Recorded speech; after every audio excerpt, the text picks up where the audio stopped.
दोस्तों नमस्कार, मैं नीरज राय। आज का जो टॉपिक है वो वर्तमान क्षण है और इसी के विषय में एक छोटी सी कहानी आपको हमें सुनाना है। दोस्तों, चीन में एक जैन फकीर था जिसका नाम था बोकोजू। वो अपने ही चिल्लाता था बोकोजू बोकोजू बोकोजू, फिर अपने ही कहता था हाँ मौजूद हूँ। ये चीज़ देखकर उसके शिष्य परेशान हो जाते थे कि ऐसा क्या है कि गुरु अपना नाम लेकर के बार बार चिल्लाता है, फिर अपने ही कहता है कि हाँ मौजूद हूँ। कुछ दिनों के बाद बोकोजू शांत हो गया, चुपचाप बैठा रहता था। अब शिष्य कहे कि क्या हो गया, गुरु अपना नाम लेकर चिल्लाता था, फिर अपने आप ही कहता था हाँ मौजूद हूँ, अब शांत होकर के बैठा हुआ है।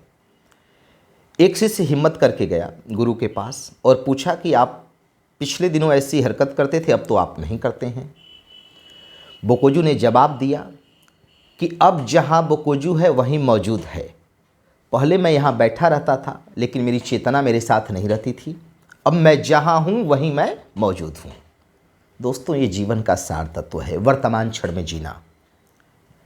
या तो हमारा मन अनागत भविष्य की कामनाओं में खोया रहता है या फिर भूतकाल को खंगालता रहता है। जीवन वर्तमान में है, इसको वह जी ही नहीं पाता है।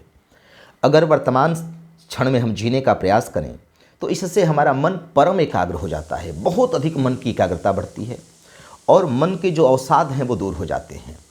इसका मूल कारण ये है कि चूंकि हम अपने आप को समझते हैं, अपने आसपास को ज़्यादा समझते हैं, और जब हम अपने व्यक्तित्व को समझते हैं, अपने आसपास को ज़्यादा समझते हैं, तो जीवन जीने में एक कुशलता आती है हमको। भगवान बुद्ध की एक पुस्तक है जहाँ जहाँ चरण परे गौतम के। इस पूरी पुस्तक में भगवान बुद्ध ने सचेतना अवस्था के विषय में बताया है, वर्तमान क्षण में जीने के विषय में बताया है। जब उन्हें यह बोध होता है तो ये बताने के लिए वो व्याकुल हो जाते हैं। इस पुस्तक में ऐसा बताया गया है। और उस समय उनको स्वास्थ्य मिलता है, जो उस जंगल में भैंस चराता है, और जो खीर मुखिया की लड़की उनको ला करके दी रहती है सुजाता, और उन बच्चों को बुलाते हैं और इसके विषय में बताते हैं, सचेतना अवस्था के विषय में।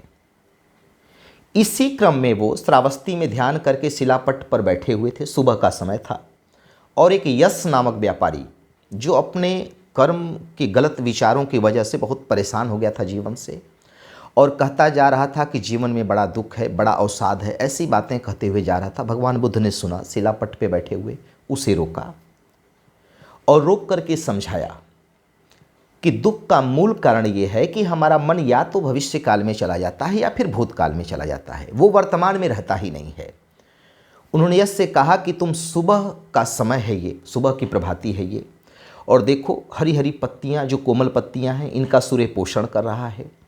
घास पे देखो ओस की बूंदें रुकी हुई हैं, इन दरख्तों को देखो, ठीक है, नदी को देखो, झरनों को देखो। इस समय जो है प्रकृति अपनी जीवंतता में है, सूर्य की पहली पहली किरण पड़ रही है, लेकिन ये तुमको दिखाई नहीं दे रहा है। क्यों?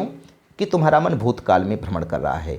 सोचो, जीवन में प्रकृति अपने उच्चतम शिखर आनंद सुबह में है, लेकिन ये तुमको दिखाई नहीं दे रहा है। क्यों नहीं दिखाई दे रहा है? तुम्हारा मन भूतकाल में है। अगर वर्तमान के आनंद को तुम नहीं देख सकते हो इस समय जो है, तो तुम कभी प्रसन्न नहीं हो सकते हो।